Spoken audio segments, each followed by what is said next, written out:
ისევ ეთერში ვართ, მე ილია ბარათაშვილი და აკაკი გოგოლაძე და დღეს ვისაუბრებთ რეტრო მერკურიზე, რომელიც ძალიან მალე წინ გვაქვს, 9 რიცხვიდან დაიწყება 9 ნოემბრიდან, მაგრამ უკვე ფაქტობრივად შემდგარი ვართ რეტრო მერკურის გზაზე.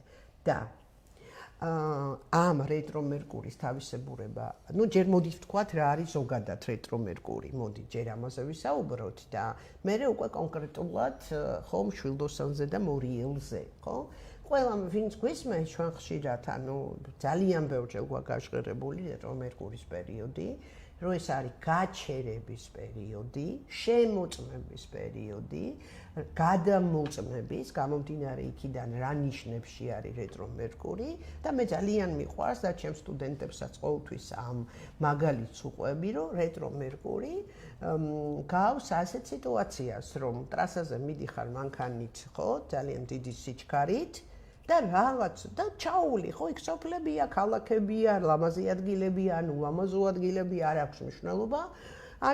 და რაღაც მომენტში მოგინდა გაჩერება, გადმოსვლა მანქანიდან და დათვალიერება იმ ადგილის, რომელიც დაინახე. რეტრო მერკური დაახლოებით ესეთი პერიოდია, როცა უნდა გავჩერდეთ, როცა ახალი საქმე არ მიდის წინ და არ უნდა იყოს დაწყებული ახალი საქმე და ხდება ძველი რაღაცეების გადამოწმება.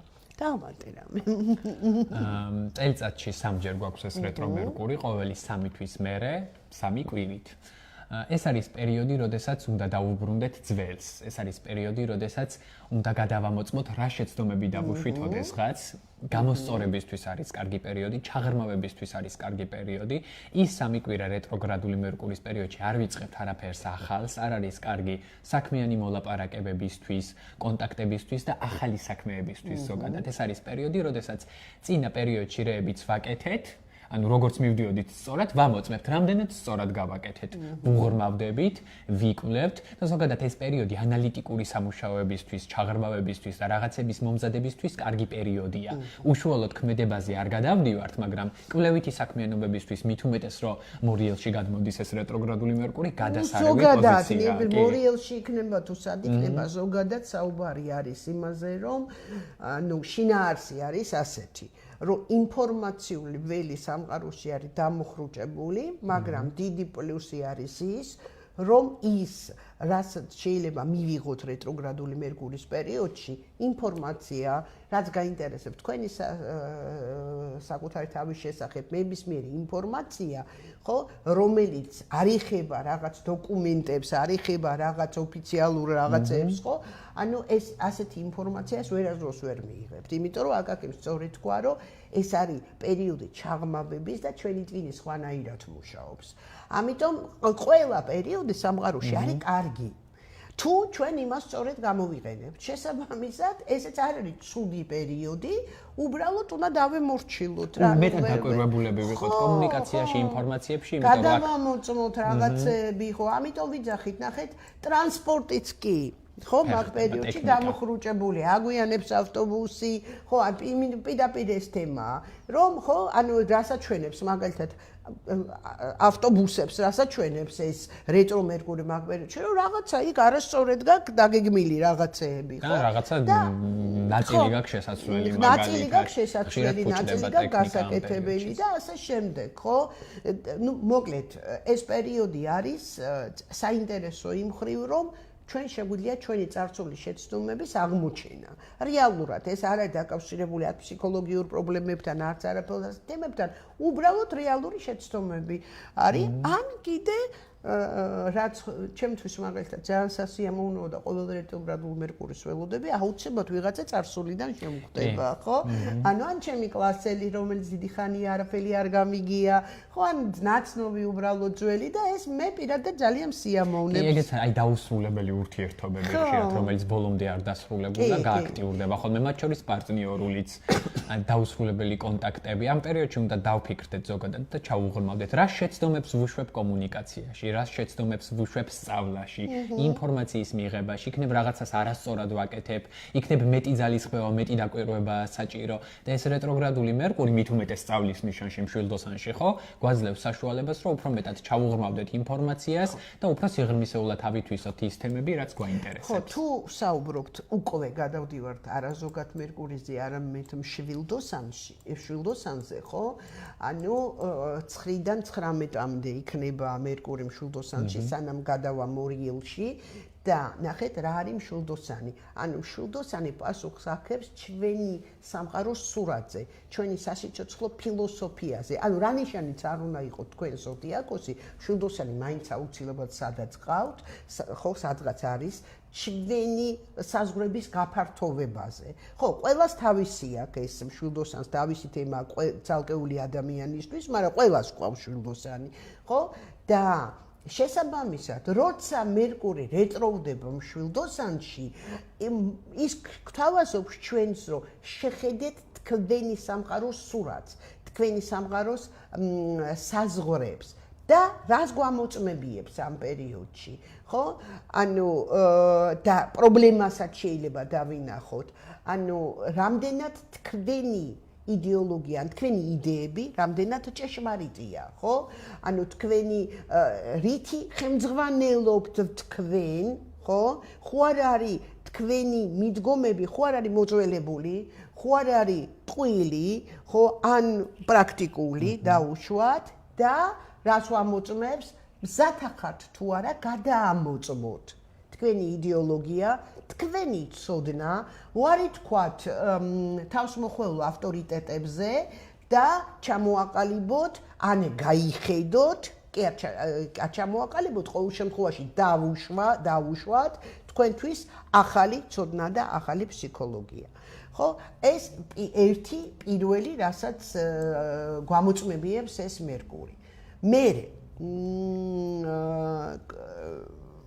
კომუნიკაციის თემა, ხო? ანუ მშვილდოსანში როცა რაღაცა ხდება, ნახეთ, ზოგ ადამიანს აქვს ასეთი თვისება, ყველას არა, რა თქმა უნდა, რომ სხვას ასწავლოს, თავს მოახვიოს თვითონ. ხო, ასეთი მქადაგებელი იყოს, რაც ხო არავისთვის არ არის სასიამოვნო.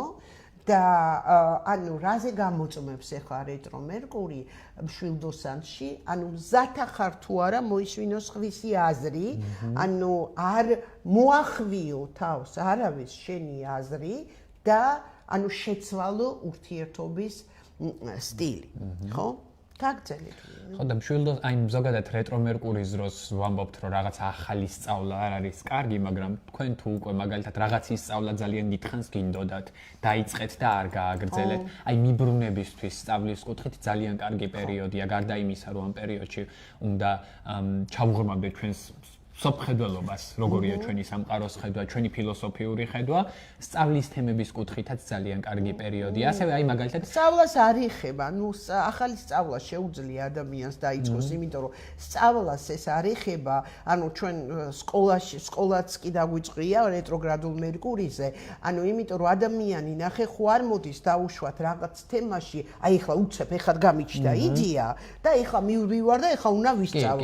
როგორც წესი წინასწარ ფიქრობს ადამიანი ამაზე და თუ წინასწარ ფიქრობს და გაანალიზებული აქვს ის, აი ამ რეტრო მერკურის პერიოდში კაგრას რომ ძალიან ნორმალურად მობრუნება თემის და პირიქით კარგიც არის. ან მაგალითად მშვილდოსანი დაკავშირებულია აი უცხოეთში წასვლასთან და დიდხანს გვინდოდა უცხოეთში წასვლა, გვინდოდა ამ საბუთების მოგვარება. ეხლა პირდაპირ რა თქმა უნდა ხელმოწერა და მსგავსი რაღაცეები არ არის კარგი, მაგრამ თუ დაგიბრუნდებათ ეს თემა, კარგი პერიოდია, რომ აქ უცხოეთთან დაკავშირებულ საკითხებს ჩაუღრმავდეთ. საბუთების გასარკვევად, საბუთების მოსაგროვებლად, იმიტომ რომ თვითონ წასვლა რეტროგრადული მერკურის პერიოდში არც ისე კაია იმ ამბავში, რომ ნახე შენ კი დაგიბრუნდა თემა, მაგრამ სამყაროში ზოგადად არის რეტროგრადული პერიოდი და დაუშვათ შენ ყველაფერი კარგად გაქვს სიტყვაზე, მაგრამ ზოგადად ხდება დამუხრუჭება, ხო? ყველაფრის დამუხრუჭება ხდება. ამიტომ უშუალოდ ბოლოთ წასვლა შეიძლება არ იყოს კარგი მაგ პერიოდში, მაგრამ დაკავება ამ თემით, გაგება ამ ყველაფრის, აი ეს იქნება ძალიან კარგი. კი. გარდა ამისა, ძალიან საინტერესო თემა, ამასაც გავშალოთ რა. ანუ ამბიციების თემა. ამბიციები, იმიტომ შილდოსანი ყოველთვის არის დაკავშირებული ჩვენ ამბიციასთან. და აი რეტრო მერკურის პერიოდი გამოწმებიებს, სიტუაციურად გამოწმებიებს, რამედენად შენი ამბიცია შეესაბამება შენ რეალურ შესაძლებლობას. ანუ შეგიძლია თუ არა შენ ეხლა რეალურად შეაფასო, დააკორექტირო შენი გეგმები, ხო?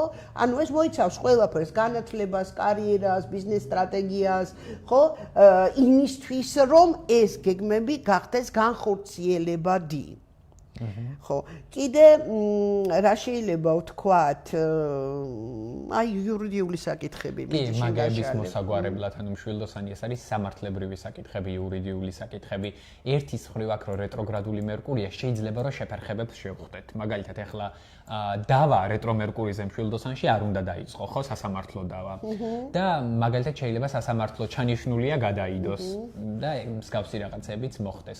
თუმცა თუ აპირებთ რაღაცა სამართლებრივ საკითხებში გარკვევას, ჩაღრმავებას, ინფორმაციის მოსაძიებლად ძალიან კარგი პერიოდია, განსაკუთრებით სანამ მშვილდოსანში იქნება რეტროგრადული მერკური და უკვე რომ ნაბიჯები გადადგათ, კარგი პერიოდი გვექნება რეტროგრადული მერკურის მერე.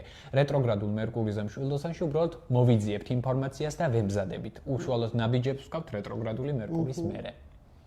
ხო, შემდეგი ეტაპი ამ რეტროგრადული მერკურის და თავისებურება არის იმაში, რომ გადადის მშვილდოსნიდან, გადადის მორიელში და მორიელში რეტრო მერკური ცოტა სხვა 19 რიცხვის მერე გადადის და უკვე 29 ნოემბრამდე იქნება მორიელში და ცოტა სხვა ამოცანები მოაქვს და იქ საინტერესო მომენტია, რომ რაღაცა მომენტში მორიელში რო გადავა, ხდება ლილითთან შეერთება რეტრო მერკურის და აი საინტერესო ეს თემა გავშალოთ.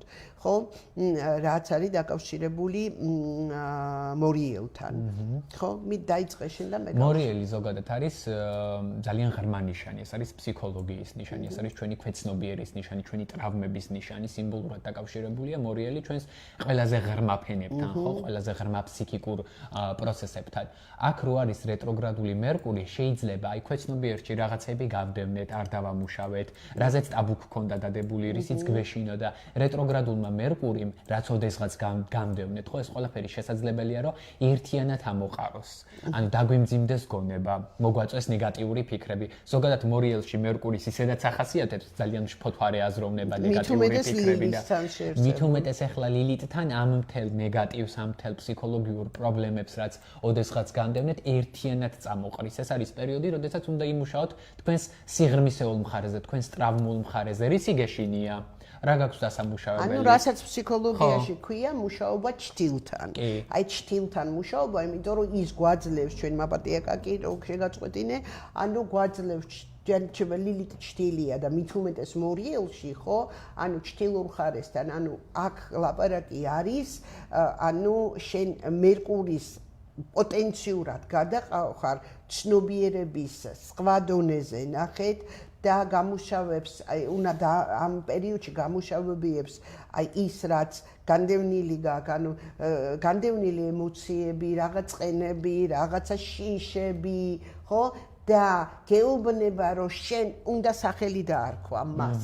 ნახე, როგორც კი სახელს დაარქმევ, ხო, რასაც ვერ არქმევდი აქამდე სახელს, უკვე ჩათვალეთ ნახევარზე მეტი საქმე მოგვარებულია, ხო? ხო და ამიტომ რა თქმა უნდა მორიელის პერიოდი მერკურისთვის გაცილებით რთულია, იმიტომ რომ ლილითიც და კი უფრო ინტენსიური არის. ხო, კიდე რაზე ვილაპარაკოთ, იცი, ანუ აი საიდუმლოების გახსნაც, ხო, ეს მორიელი ეს არის ყველაფერი დაფარული და აქ რეტროგრადულ მერკურიზე რაც ოდესღაც მოხდა, შეიძლება ის გაიხსნას მაგალითად, წამოვიდეს რაღაცა ძველი ინფორმაციები, აი მორიელი რა არის კრიმინალური დანაშაულები, ხო? და მსგავსი ესეთი ნეგატიური სიუჟეტები, მანიპულაციის და მსგავსი საკითხები და აქ რო რეტროგრადული მერკური გვაქვს, ოდესღაც რაც მოხდა უკვე, ხო? რაღაცა კრიმინალი მოხდა, შეიძლება ეს საქმეები უფრო მეტად გაიხსნას, უფრო მეტად აი ეს ძველი ნეგატივი ამოტივტივდეს, ძველი ნეგატივი წამოვიდეს და მსგავსი სიუჟეტებიც გქონდეს გარე სამყაროში. თითო თქვენთვის კიდე, თითოეული ადამიანისთვის, ხო? თუ ესეთი თემა დგას რომ ყველას წინაშე დგას ესეთი თემა. ანუ ამ პერიოდში კარგია რომ გავიგოთ რომ ჩვენ თვითონ ჩვენი სიტყვით ვის რა მანიპულაციებს ვცდილობთ, ნახეთ, იმისთვის რომ ჩვენი კონტროლი შევინარჩუნოთ. ანუ ეს ყველა ადამიანს გვაქვს ეს პერიოდი და ეს თვისებაც გვაქვს, ხო? და ანუ აი ამაზე უნდა დაფიქრდეს ადამიანი, ვის კონტროლს და რისთვის სჭირდება ეს კონტროლი. მაგას გთავაზობ ხო, აი რეტროგრადული მერკური მორიელში. ხო, აი როგორც ხედავთ, ხო, ანუ ნებისმიერი პერიოდი ჩვენ ცხოვრებაში ჩვენ შეგვიძლია კარგად გამოვიყენოთ, ხო, იმიტომ რომ ნახეთ, მორიელი რთული ნიშანია ზოგადად მორიელი და მერკური იქ რო შედის, ანუ თავისებურ ფსიქოლოგიურ რევიზიას გთავაზობს, ხო? ანუ შანს გაძლევს, რომ შენ მერკური გამოიყენო იმისთვის, რომ გაანადგურო, გამოაშკარაო შენი ძველი დესტრუქციული მენტალური პროგრამები და ბლოკები, ხო? რაც შოკში გაგდებდა, გაშინებდა, რაც შეძენილი შიშები გაქვს და ამიტომ ძალიან კარგი დრო არის ინტენსიური ფსიქოთერაპიისთვის. აი მაგალითად ძალიან დიდი ხანია გეშინიათ რაღაცის, აი გაწუხებთ რაღაცა და ამას აიგნორებთ. ბევრ ადამიანს ახასიათებს, ხო, რომ აიგნორებს, არ აგვარებს. აქ რეტროგრადული მერკური რო იქნება მორიელში, ეს პრობლემა უფრო მეტად გამწვავდება და რატო გამწვავდება? იმიტომ რომ სამუშაო გაქვს ამაზე, ხო? ანუ ამოგიქეკავს იმ ძველ ქვეცნობიერში განდევნილ რაღაცა შიშებს, ტაბურირებულ თემებს და მსგავს თემებს. კი ბატონო. კიდე ესე იგი რომ დავაჯამოთ, ხო, ასეთი ინტელექტუალურ კვლევას გთავაზობს, ნახეთ, როგორი თემების მორიელში. ხო, მორიელში ეს არის დაკავშირებული, როგორც თქვა აკაკი, საიდუმლოსთან, ეზოთერიკასთან, მისტიკასთან, ფარულ პროცესებთან და მერკური ამ შემთხვევაში გვაძლევს საშუალებას, რომ ვიპოვოთ ის, რაც არის დამალული. პრინციპში ნებისმიერ ინფორმაციას ეხება ეს, ხო? ამიტომ ხო, ესეც პერიოდი შეგვიძლია გამოვიყენოთ. გარდა ამისა, ეხლა წყლის ნიშანია მორიელი და წყალი ყოველთვის არის დაკავშირებული ემოციებთან, ჩვენ გრძნობებთან, ხო? მერკური კი არ არის ემოციებთან დაკავშირებული, მაგრამ მერკური ისეთი პლანეტაა, ჩემი მეგობრებო, რომ ყველაფერში მონაწილეობს. ნებისმიერ კავშირებს განახორციელებს. ამიტომ ასე ვთქვა, რომ არ არის ემოციებთან და კი, ფორმალურად არ არის ემოციებთან დაკავშირებული, მაგრამ განაგებს ყველაფერს, ხო? და მით უმეტეს ჩვენ აზროვნებას განაგებს და შესაბამისად ნახეთ ემოციურ გაწმენდაში რას გულისხმობ ახლა მორიელის თემასთან დაკავშირებით. ანუ შეიძლება ადამიანს მოუწიოს დაბრუნება იმ საუბრებთან, იმ ურთიერთობებთან, რომელიც გადადებული ქონდა, ეშინოდა კონფლიქტ გარკვევის ეშინოდა, ემოციური ბმა ქონდა, ანუ ეს რაღაცა შიშების გამო და აქ ადამიანს უჩნდება შანსი, რომ გამოაშკარაოს ეს ყველაფერი, ხო? და უკვე მოდი ჭეშმარიტების შეიძლება ძალიან ხმამაღალად ნათქვამია, მაგრამ სიმართლის ახალ დონეზე გავიდეს. განწმენდი ნიშანია. ხო, ახალ დონეზე გავიდეს სიმართლის და ეს განთავისუფლებაა, ცხადია, ხო? ეს არის ცხადია განთავისუფლება. ასე რომ აი ეს თემები, ხო, ძალიან აქტუალური იქნება. ჩვენ აუცილებლად შეიძლება შემდეგ გადაცემაშივე გავაკეთოთ კიდე ერთი ლაივი რეტრო მერკურისთან დაკავშირებით, იმიტომ რომ უпростоრად ახალ მთვარობასთან დაკავშირებით, მშვილდოსნის ახალ მთვარობასთან დაკავშირებით, მაგრამ იქ მონაწილეობას იღებს რეტრო მერკური, იმიტომ რომ ახალ მთვარობა პირდაპირ ლილითზე და რეტრო მერკურიზეა და შესაბამისად მთელი თვის თემაა ეს. მთელი თვის თემა და მთელი თვის განვითარება, არ ვიცი. შეიძლება ზოდიაქოს ნიშნებისთვის გავაკეთოთ, საკვანძო ზოდიაქოს ნიშნებისთვის გავაკეთოთ, ეს მოვამზადოთ, ხო, გავიყოთ თემა და მოვამზადოთ. ხო, აი ეს იქნება ძალიან საინტერესო, მე მგონი, თქვენთვის. ხო. ну ზოგადი ფონი ვისაუბრეთ, მაგრამ თუ უფრო კონკრეტულად გაინტერესებთ, უნდა ნახოთ მშვილდოსნის დასაწყისი გრადუსები და მორიელის დასაწყისი გრადუსები თქვენს რუკაში, რომელ სახლებში ხვდება, რომელ სახლს გაივლის რეტრო მერკური და შესაბამისად იმ სახლის თემებიც გაგიაქტიურდებათ. ხო, ну საუბედროთ ახლა ეს ჩვენ არ შეგვიძლია ყველასთვის, ხო არ ვიცით, სახლები ახლა ძალიან ინდივიდუალური თემაა და ამიტომ თქვენ თვითონ ძალიან მარტივია რუკის აგება, თუნდაც ჩვენ ასტროლოგი ჯიზი ააგეთ თქვენი რუკა და გრადუსებით ნახეთ, სად მოხდება ეს გრადუსები რეტრო მერკურის. ну, პრინციპში ეს დავასრულეთ, ხო, ანუ ყველაფერი ვთქვით რეტრო მერკურისთან დაკავშირებით. ხო, ამით ვასრულებთ დღევანდელ გადაცემას და მომავალ შეხვედრამდე. ნახვამდის.